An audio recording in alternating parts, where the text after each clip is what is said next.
You gonna let me sit down?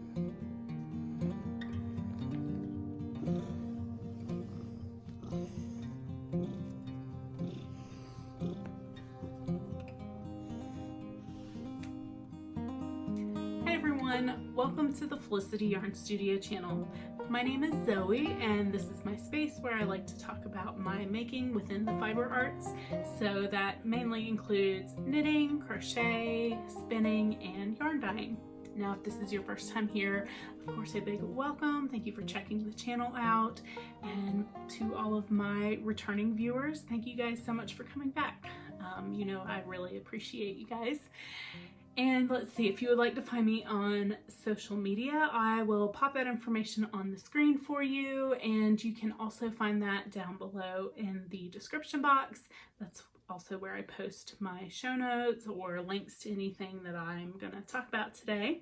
Now, it's been a while since I have sat down and kind of done this one-on-one, if you will, type of format. So I'm really glad to be here and talk with you guys today about the kind of status of my making.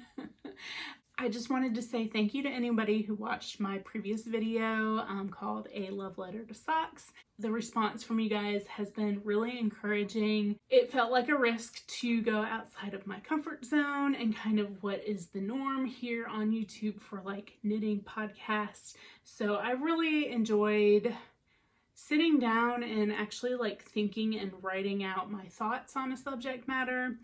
And yeah, it was a lot of fun to make that video and to go back through. So if you're not familiar with what that was, I will leave a link for you either here on the screen or down in the description box. So I guess technically I have a finished object, even though I talked about it in that last video. And these are my Cirrus socks. I'll go ahead and just put some footage up on the screen for these because I don't actually have them in the room here with me now. But these are a pattern by Helen Stewart from the Handmade Sock Society collection for this year. And I used gray sheep yarn in the Gray Day colorway. I went into length about these socks on the previous video, so if you have any other kind of questions or want to hear my thoughts on them and the pattern, you can find that there. But yeah, they were a joy to knit. They are extremely warm and comfortable, but it is July. It is hot right now, like 95 degrees outside, so they will not be getting worn for a while. All right, I feel a little bit out of practice here, so I'm just gonna go ahead and jump right into kind of the show and tell part here. I have not been knitting a whole lot really since I recorded with Naomi almost a month ago. I don't know, my knitting mojo is just kind of like one day it's here, one day it's gone. I think because I have advent calendars on my plate right now, that is kind of taking a lot of my brain space.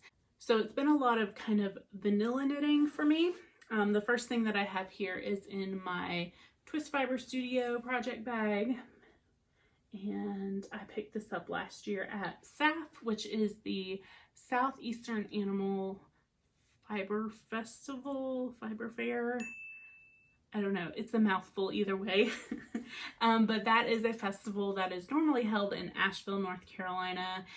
It's kind of the largest festival in the southeast region of the United States. But of course, due to COVID, like just about everything else this year, they have already announced that they are canceling that festival. So totally understandable, a little sad nonetheless. But anyway, inside this project bag, I have just some vanilla 2 at a time toe-up socks that I have been working on.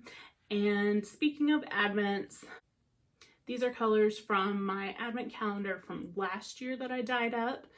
So that was crystal and gemstones themed, hence why it's in that bag. But let's see, this was sunstone, strawberry quartz, smoky quartz, and this purple is lepidolite. I have not knit myself toe-up socks yet. That's all right. So I wanted to go ahead and make myself some toe-up socks. That way I could really utilize kind of every last yard of this yarn, or as much of it as possible at least. So earlier this year I finished my adventuring wrap that I had knit with the kit that I had saved for myself, and I was left with like 9 grams of yarn in each color, so 9 times 24, I don't know, but it's enough for at least 2 pairs of socks. So this pair, I didn't really mean to kind of go for these more saturated colors at first, but I'm kind of pairing up kind of things like this and just kind of picking at random what I think works with the next color for this pair. And then the second pair, I think I will do more of the like kind of like lighter, closer to the pastel kind of colors all together. Actually, I think what happened when I started these, because they're toe up, and after looking at all of my socks in the previous video, some of them were a little grimy looking on the bottom, so I was like, let me put the darker colors on the bottom of this sock. So I don't know how it's going to work out for the other one. I might just make shorties or something, we'll see. Yeah, this is my basic vanilla recipe that I'm doing, a 72 stitch sock. I have big feet. And on the last pair of Scrappy socks that I did 6 rows of 10 of each color. So I'm actually able to get 15 rows. So it'll be 15 rows of 4 colors on the foot and on the leg. I may go a little longer on the leg. I don't know why my voice is giving out now.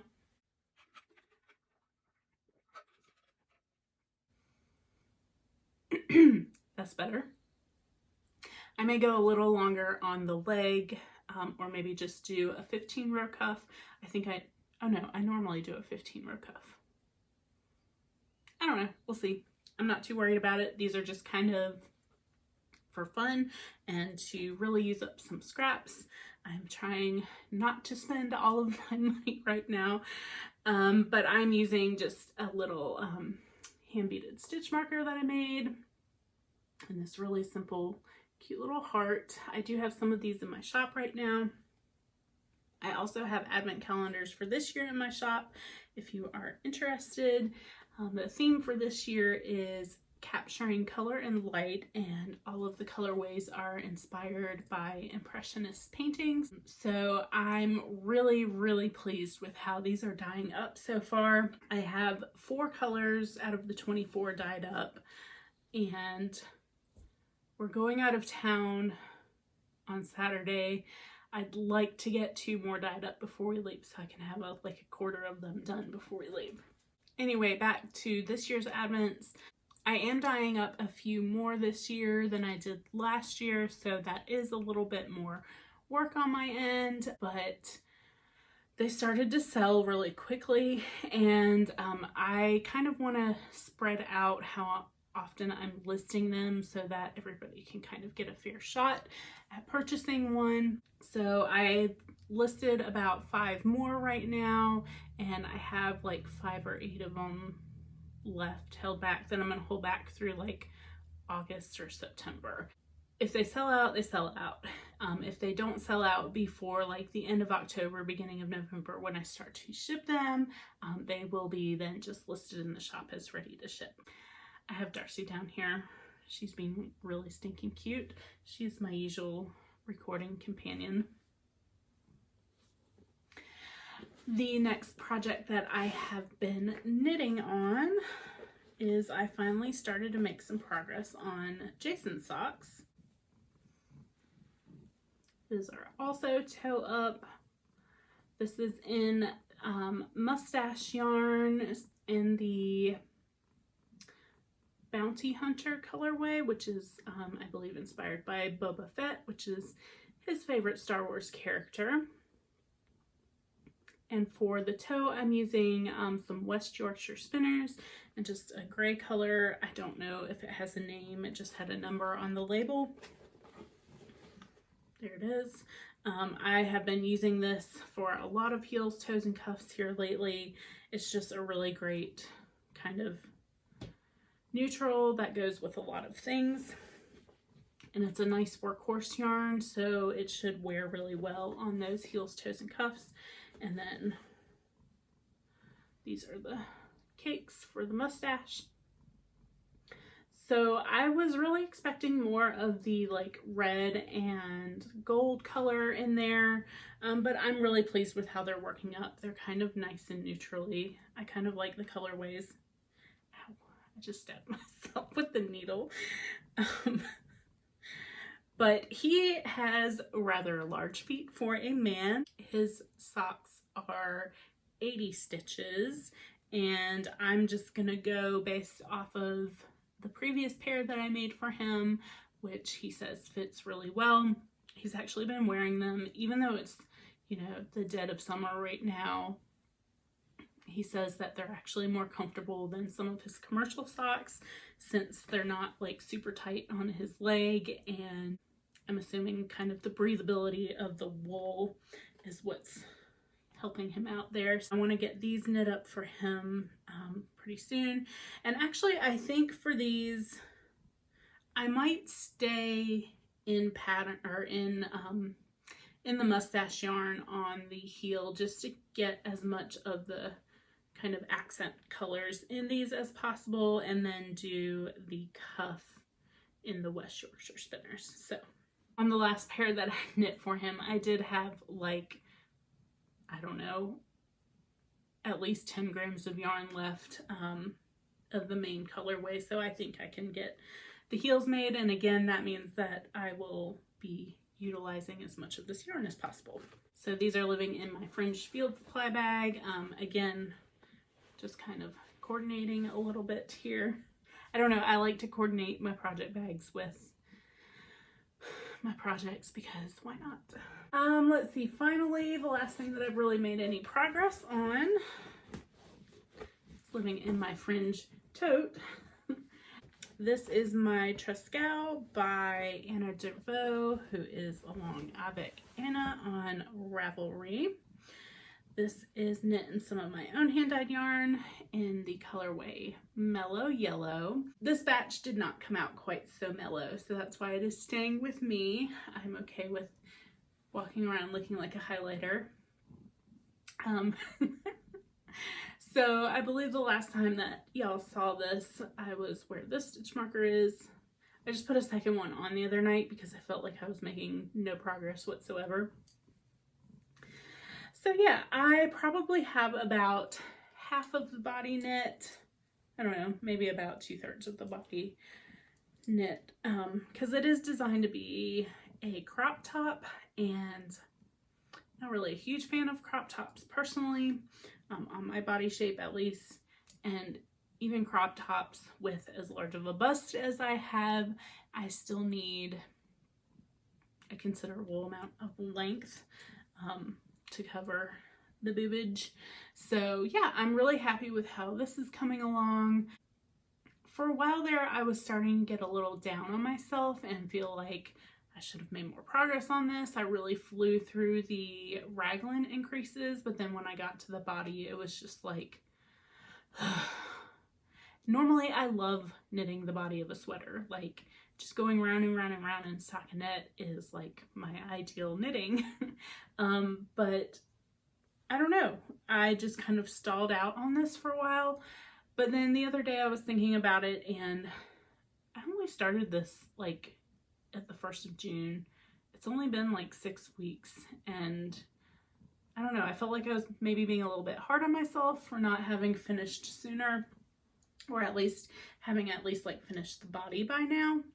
But like I said, there have actually been days, like 3-4 days in a row for a while there, where I was doing no knitting, and for me that's very odd. I've just felt like my creative batteries have needed some recharging, but also kind of some redirection with dyeing the advent calendars, and I have also been bead weaving some stitch markers for the calendars, which I didn't bring any of that to show y'all just because most of what I was working on was kind of perfecting stuff for the advent calendars, and then it's nothing new, it's stuff that's already in the shop. So if you want to see, they're still in the Etsy shop.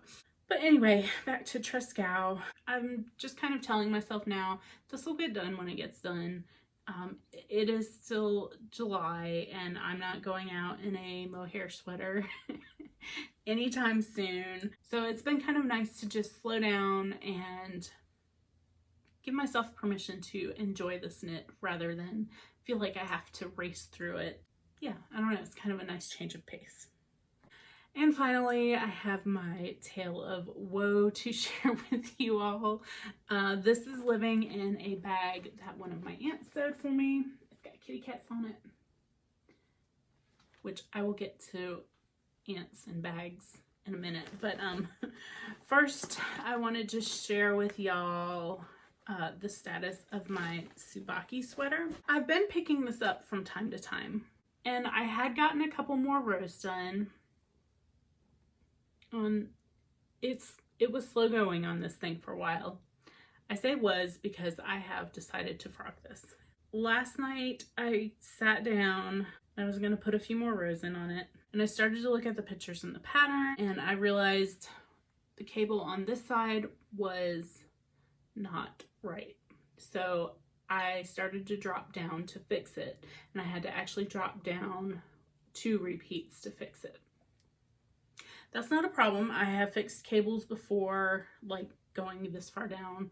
I think it was on my Harley sweater that I did that. I don't have a problem with that. As you can see, this yarn is super sticky and the stitches aren't really going anywhere. So I was prepared to do that. But then as I was looking more closely at the pictures, again on the pattern, just my cables in general don't look like the pattern cables. So I don't know if I was doing something wrong. I don't think I was.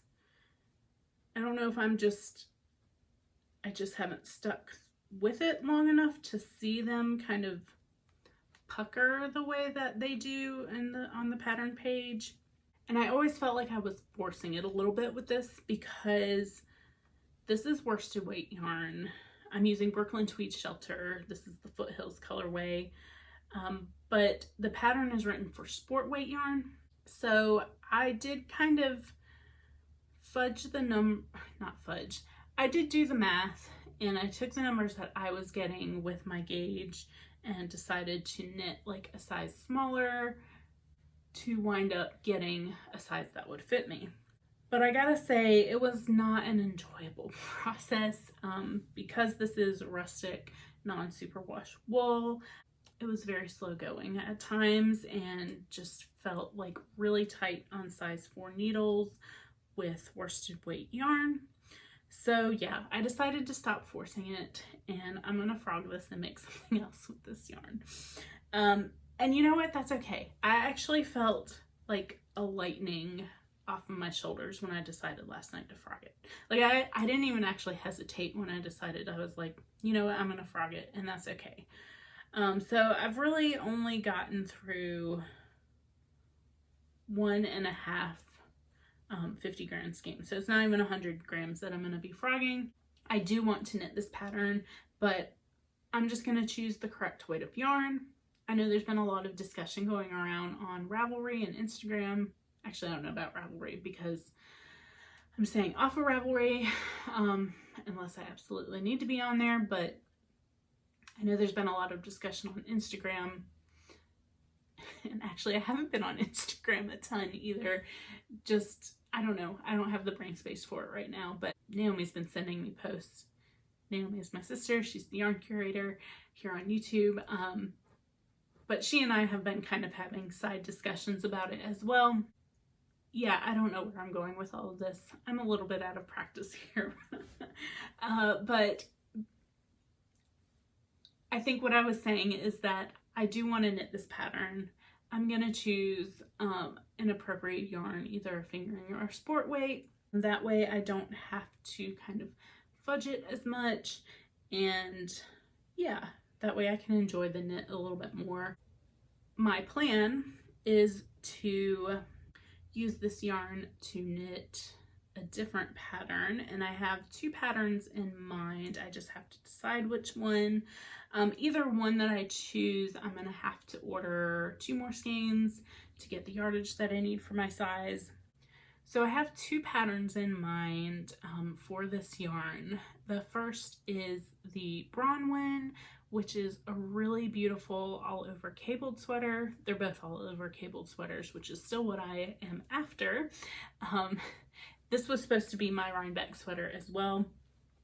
I know Naomi talked about hers, which is, she did the Poet. This pattern is kind of the epitome of what I've had in my mind for like a cabled traditional looking sweater. The next one is called Widow's Kiss, and that is by Thea Coleman. Now, I think what this pattern has going for it is the fact that it is the same cable motif all over, so a little less room for complications, shall we say.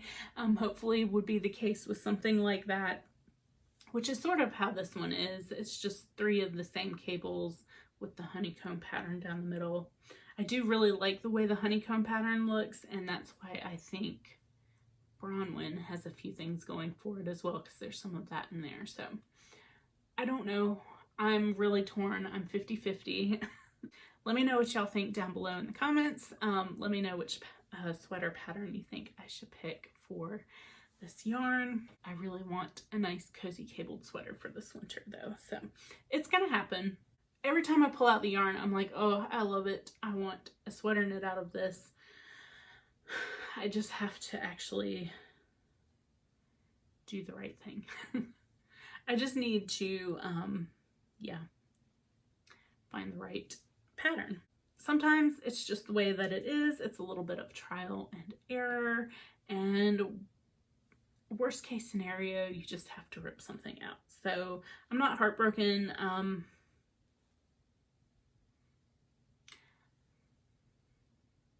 Such is life.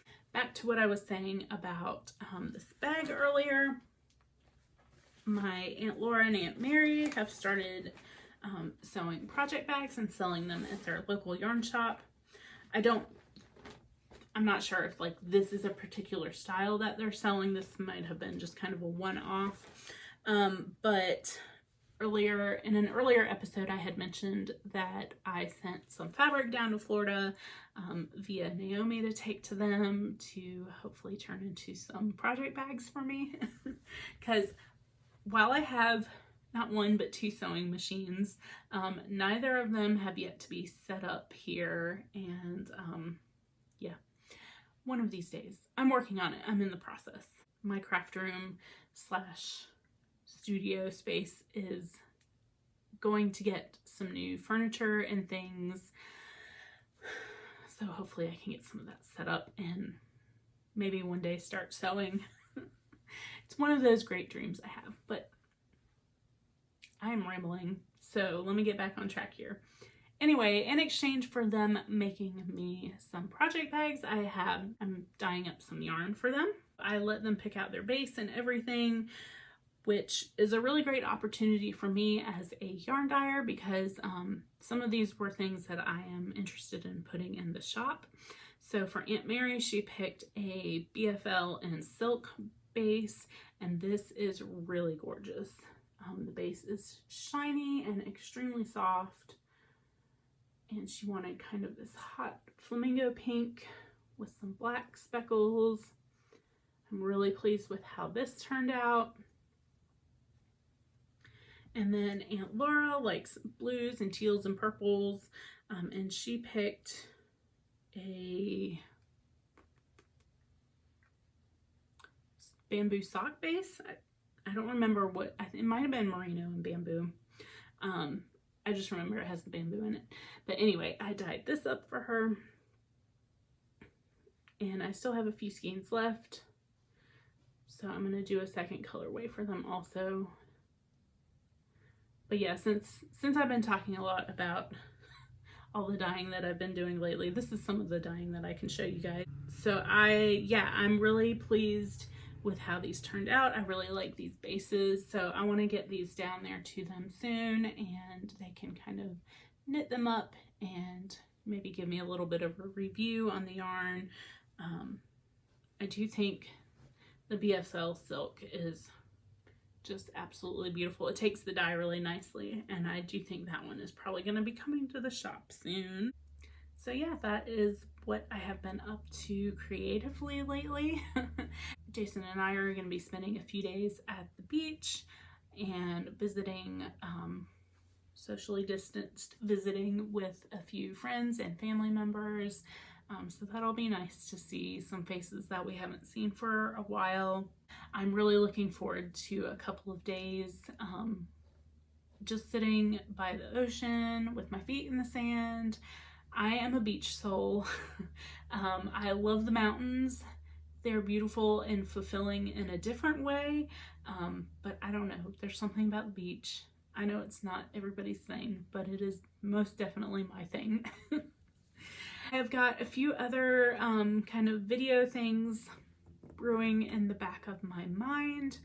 I am working on a sock spin, and I'm saving all of that to show you guys kind of in a video that will go from spinning all the way through knitting the socks.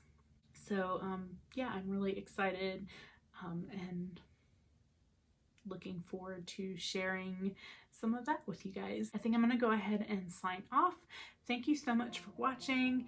If you like the video, don't forget to like and subscribe, and I will see you guys again soon. Bye.